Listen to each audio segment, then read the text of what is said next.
I will ask you to look at the screen, di ba? Yung screen. Sabihin ko sa inyo, ano nakikita nyo dyan? What do you see? Okay. Yung dot, di ba? Okay. Who of us see the dot? Sino nakakita ng dot? Sige. Most of all, di ba? Nakita mo yung dot? Tingnan mo yung dot, yun, no? Ha? Ano nakikita mo? Puti. Ang nakikita natin, lahat tayo, ang nakikita natin, yung dot. Siya, ang nakita niya, puti. Kadalasan, ito yung kwento ng buhay natin. Ang nakita natin yung mali, yung negative, yung mga, tingnan mo yan, no? Yabang-yabang niya, no? Ang kamalian ng tao na bibigyan natin ng pansin. Ang mga problema natin, ang nabibigyan natin ng pansin. Yung dot. Samantala, 99.9% puti. Grasya.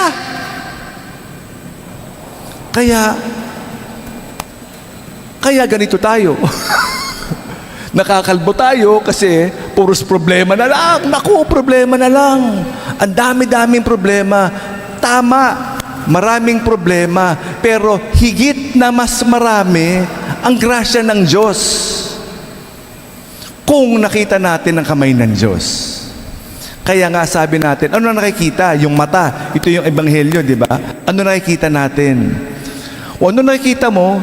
O anong gusto mo makita? Yun ang i-interpretin ng mata mo, di ba? Sa loob, sa utak mo. Kung dumadaan ako sa'yo, hindi kita nakikita kasi ang focus ko, yung bandera. Dinadaanan kita, sabihin ako, hindi ako pinansin. Nakatingin ako sa bandera eh. Di ba? Dinedma ako. Kung sensitive ka, nako, siguro galit sa akin, hindi ako pinansin.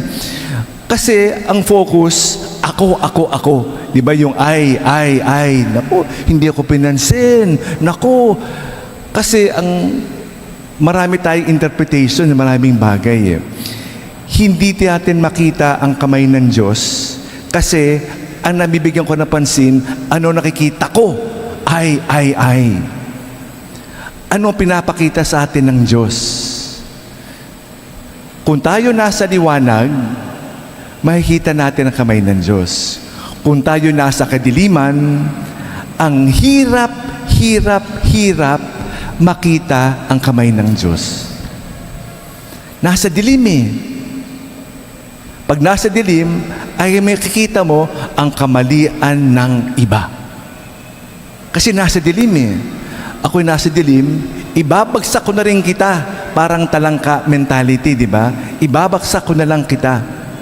Dahil ako nasa kadiliman, sabay-sabay na tayo malunod sa kadiliman. Pero pag ikaw nasa liwanag, kita mo lahat eh. Makikita mo lahat. Ang ganda ng kamay ng Diyos. Sinasabi nga natin nung piyesta ng Espiritu Santo, lahat nangyayari for a reason. Everything happens for a reason. Can you repeat that? Do you believe it? When I say everything, I mean everything. Na-delay ka, na-aksidente ka, nagkasakit ka, may dahilan kung makita mo ang kamay ng Diyos. O hindi, malas naman ito. Ang malas ng dilim na yan. Ang malas. Lahat malas. Sa totoo lamang, pag nasa kamay ka ng Diyos, walang malas. It is a blessing in disguise. If we see in the eyes of God. But if we do not see the eyes of God, malas naman. Anong pangalan mo? Maria Luisa po. Ang galing ni Maria Luisa. Ako, nakita ko itim eh. Siya lang nakakita ng puti. Di ba? O, kasi ng kwento ng buhay natin, di ba? Yung sa gitna, sa unang yugto ng Ebanghelyo tungkol sa treasures, yaman, no? Physical na yaman.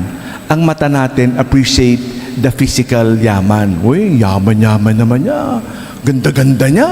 Di ba? Tali-talino niya. Panglabas. Yung panlabas, mawawala yan. Yung ganda mo, mawawala. Yung yaman na yan, pwedeng mawala. Pero yung loob na ganda, hindi mawawala.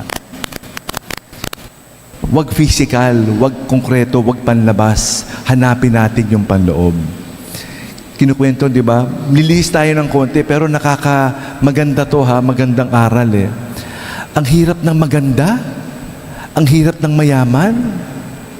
Kasi sasabihin mo ha, mahal ba ako nito dahil mayaman ako? Mahal ba ako nito dahil maganda ako? Mahal ba ako nito kasi matalino ako? Paano? Paano pag hindi ka na maganda? Paano pag hindi ka na mayaman? Paano pag nabobo ka na? Paano mo malalaman? Kaya sabihin mo, nakakaingit naman yun, ang ganda-ganda. Ang hirap yata na maging maganda. Mahirap maging sexy. Mahal ba ako nito dahil sexy ako? O dahil mahal ako? Kaya mag-ingat tayo. Kasi natatabunan tayo kung anong nasa labas.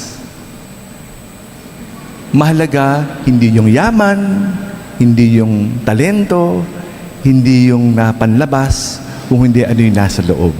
Sana makita natin dahil sa mata ng Diyos. Amen, Maria Luisa? Ayun, di ba? Salamat sa Diyos. Alleluia, alleluia.